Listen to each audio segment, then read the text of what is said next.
Assalamualaikum warahmatullahi wabarakatuh. Pada kesempatan kali ini, saya akan menjelaskan tentang firewall.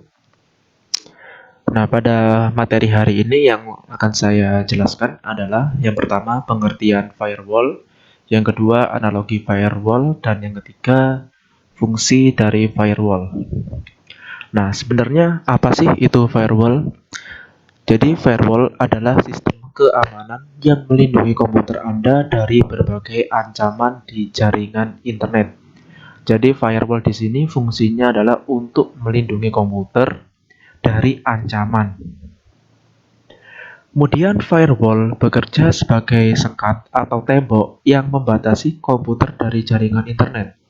Melalui tembok api, kita bisa mengatur data, informasi, dan kegiatan apa yang boleh lalu lalang dari jaringan internet ke komputer, dan begitu sebaliknya. Nah, dari firewall sendiri dari kata fire yang artinya api, wall yang artinya dinding. Kalau kita satukan menjadi yang namanya dinding api. Nah, dinding api di sini nanti si user atau pengguna dapat mengatur data, informasi, dan kegiatan apa yang boleh lalu lalang. Kegiatan apa saja yang diperbolehkan. Itu bisa diatur. Mana data, mana informasi yang boleh lewat, mana data informasi yang tidak boleh lewat. Nanti bisa diatur melalui firewall.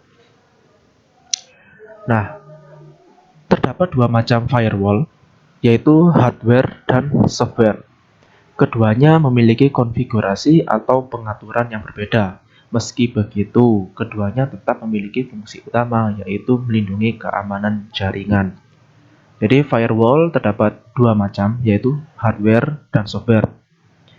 Kedua macam ini memiliki konfigurasi yang berbeda, namun masih mempunyai tujuan yang sama, yaitu melindungi.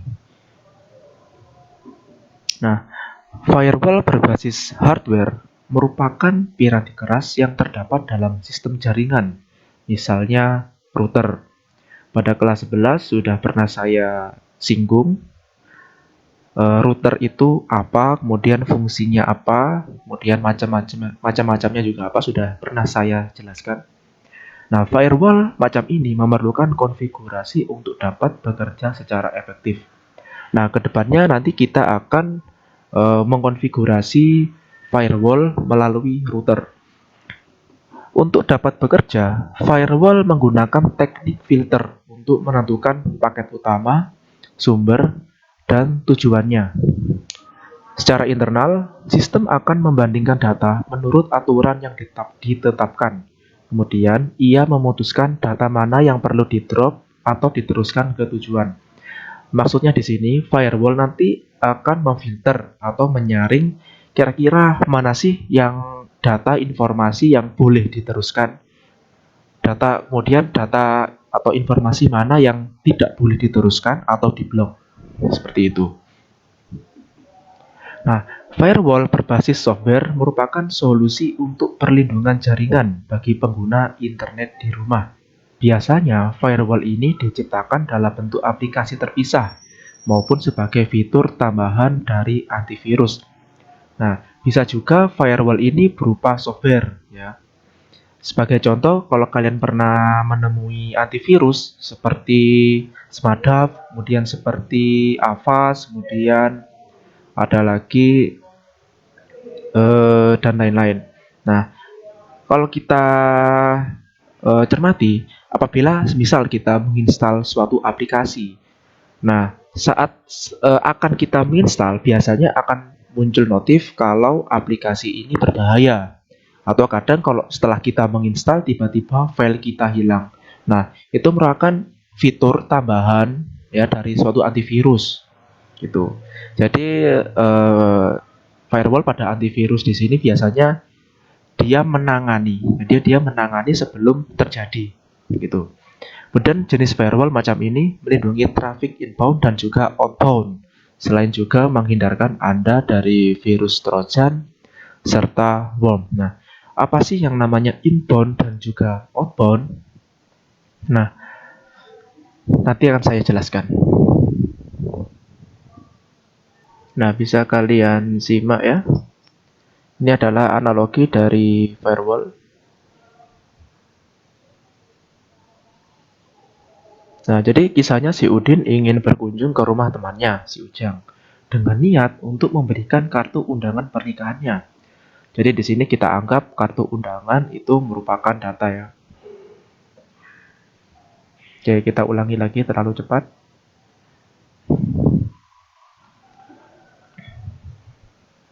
Oke, jadi si Udin ingin berkunjung ke rumah temannya si Ujang dengan niat untuk memberikan kartu undangan pernikahannya. Jadi di sini kita anggap kartu undangan merupakan suatu data atau informasi.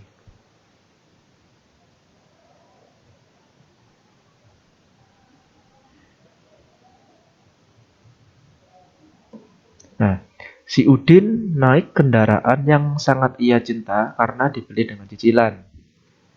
Dengan mudah Udin melaju ke rumah si Ujang dengan melewati gang, jalan kampung, dan jalan raya. Nah, kita anggap jalan di sini merupakan kabel internet, fiber optik, dan wireless. Jadi, jalan di sini kita anggap sebagai medianya ya.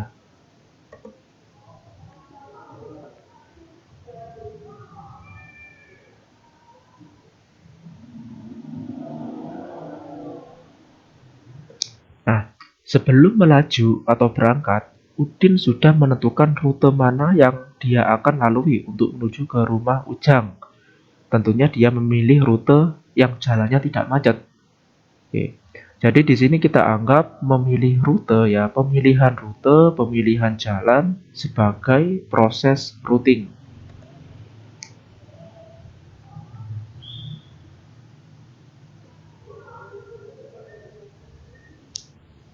Nah, setelah menempuh rute jalan yang begitu lancar, tibalah dekat di jalan menuju rumah Ujang. Dan ternyata di jalan tersebut sedang ada razia Pak Polisi atau Silub yang melakukan pemeriksaan surat-surat kendaraan.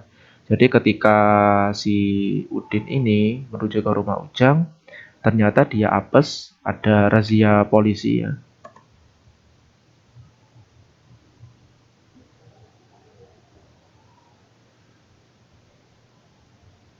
Oke. Jadi si Pak Polisi memberhentikan si Ujang, si Udin. Nah, tapi karena kebetulan si Udin membawa SIM dan STNK, Udin diperbolehkan melanjutkan perjalanannya oleh Pak Polisi yang mengatur. Nih, mana motor yang boleh lewat atau tidak. Nah, jadi kita anggap Pak Polisi ini sebagai firewall-nya. Oke, kita anggap Pak Polisi sebagai firewall-nya.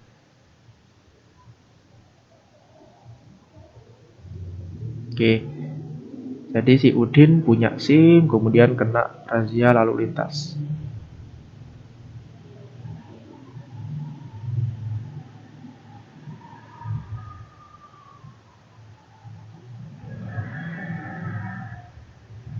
Nah, dan akhirnya si Udin sampai juga di rumah si Ujang dengan memberikan undangan pernikahannya. Proses pengiriman kartu undangan antara Udin dan Ujang dapat diibaratkan sebagai proses pengiriman data antar komputer yang telah menerapkan firewall pada jaringan komputer.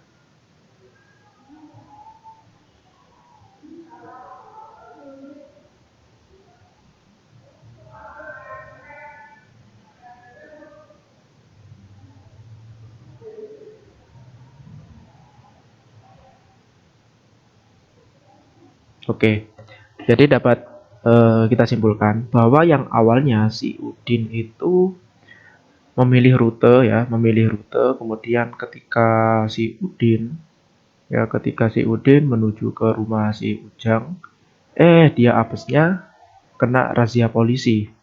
Nah, untungnya si Udin ini mempunyai surat-surat lengkap. Nah, surat-surat lengkap. Nah, karena punya surat-surat lengkap, akhirnya si polisi mengizinkan si Udin ini untuk melanjutkan perjalanannya. Oke. Jadi misalkan ada data atau informasi yang ingin melewati dinding. Nah, Nah, si dinding nanti, si firewall ini atau si polisi akan memfilter boleh lewat apabila memenuhi syarat. Memenuhi syaratnya apa tadi? Mempunyai SIM. Apabila mempunyai SIM atau STNK atau SIM lengkap, maka si firewall atau si Pak Polisi ini boleh memberikan izin atau boleh memperbolehkan lewat seperti itu. Kita lanjutkan ya. Nah, kemudian kita masuk ke fungsi firewall. Nah, alasan keamanan tentunya jadi sebab utama untuk menggunakan firewall. Bahkan bisa dibilang penggunaan firewall merupakan hal wajib alias tidak bisa ditawar lagi.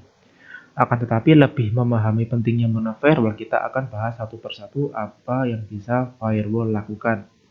Jadi menggunakan firewall itu merupakan hal yang wajib ya, jadi hukumnya wajib. Jadi kalau kalian ya komputer kalian sekarang yang firewallnya mati ya, segera kalian hidupkan kembali karena fungsinya firewall ini sangat penting sekali ya untuk keamanan komputer kalian. Oke. Fungsi yang pertama melindungi data dari hacker dan pengguna tidak terotorisasi ya, pengguna yang tidak diizinkan. Seperti yang sudah dibilang sebelumnya, firewall berfungsi layaknya sekat antara data internal dengan akses luar. Karena firewall lah, hacker dan pengguna asing tidak bisa mengakses data yang Anda miliki. Dengan kata lain, data akan rawan dicuri ketika komputer tidak terinstall firewall. Nah, apabila firewall kita pasang, kita hidupkan, nah otomatis akan ada sekatnya. Akan ada sekat, atau istilahnya ada pagar ya, ada pagar yang membatasi. Nah, kalau sudah ada pagar, sudah ada tembok, otomatis pencuri tidak akan bisa masuk. Nah, jika tidak ada pagar, tidak ada tembok, otomatis ya pasti akan rawan pencurian. Pencuri bisa masuk ya dengan mudah. Yang kedua, blok pesan yang tidak diinginkan. Pasti kalian pernah mendapatkan pesan misterius yang mengatakan komputer Anda dalam bahaya. Jika tak segera menginstal program tertentu, komputer akan mati dalam hitungan detik. Nah, apakah pesan semacam ini terasa familiar di kalian? Biasanya kalau kita sudah connect internet, saat kita sedang asik-asik mungkin YouTubean atau asik browsing Facebook dan lain-lain, tiba-tiba ada muncul notif dari bawah ya seperti pop up yang mengatakan komputer Anda sedang bahaya. Kalian harus menginstal ini. Nah, kalian jangan langsung percaya, itu bisa saja malware atau virus ya yang mengandung, bisa saja itu malware atau virus. Nah, jika Anda pernah mendapatkan pesan itu, kemungkinan besar file komputer Anda belum terinstall dengan baik ya. Antara belum terinstall dan atau juga belum kalian hidupkan. Oke, pesan spam seperti di atas banyak ditemukan di komputer dengan sistem operasi XP. Kenapa kok sistem operasi XP? Ya karena sekuritasnya itu masih rendah. Nah, namun seiring berjalannya waktu, sistem operasi semakin meningkat sekuritasnya. Kemudian firewall juga bisa untuk blok konten yang tidak diinginkan.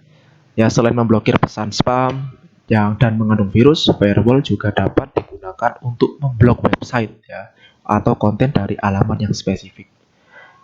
Kita dapat mengatur secara manual konten-konten macam apa yang tidak diperbolehkan diakses melalui komputer. Nah, firewall juga bisa mengatur kira-kira website mana sih yang boleh kita akses dan website mana yang tidak boleh kita akses. Itu bisa diatur menggunakan firewall. Nah, kemudian membuat game online lebih aman dan nyaman.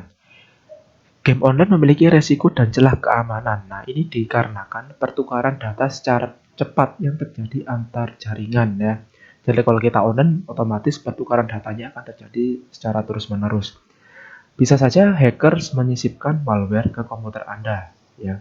Meski umumnya server game online sudah dilengkapi fitur keamanan canggih. Ada baiknya untuk jaga-jaga firewall di setup atau firewall dihidupkan. Untuk sekarang memang game online itu sudah sekuritasnya sudah tinggi, jadi virus atau malware jarang sekali bisa masuk ya. Jarang sekali bisa masuk. Kemudian firewall juga bisa memonitor bandwidth ya. Di kelas 11 sudah sedikit disinggung apa itu bandwidth. Firewall tidak hanya bermanfaat untuk memastikan keamanan jaringan komputer terjaga. Di samping fungsi firewall yang utama, ia juga dapat digunakan untuk memonitor dan membatasi bandwidth yang digunakan. Jadi, melalui firewall, kita bisa membatasi kecepatan internet, bisa membatasi pemakaian juga. Nah, sebagai contoh, Anda bisa menetapkan batasan untuk konten hiburan, gambar, dan musik. Kemudian memprioritaskan bandwidth untuk konten-konten lebih penting untuk bisnis. Nah, jika kalian pernah berkunjung ke warnet atau ke warung-warung wifi ya misalkan, ada website-website tertentu itu cepat sekali transfer datanya. Ada juga website yang lemot sekali. Padahal saya membuka kemarin loh cepat, loh sekarang kok lambat. Tuh. Kemudian kita bandingkan dengan teman kita. Loh, tapi saya kok lebih cepat ya yang ini, sedangkan ini lebih lambat. Nah, itu bisa saja sudah diatur oleh firewall. Nah, kemudian mengakses layanan VPN, firewall juga dapat dipakai untuk memfasilitasi koneksi virtual private network atau VPN. Lewat layanan ini, pengguna dapat mengakses jaringan internal Anda. Dengan layanan yang sama, Anda bisa mengakses konten atau website sedianya diblokir oleh pihak tertentu. Jadi kalau kita ingin ya membuka website yang telah diblokir, bisa menggunakan VPN melalui firewall. Oke, itu saja yang dapat saya sampaikan. Terima kasih. Sampai jumpa minggu depan.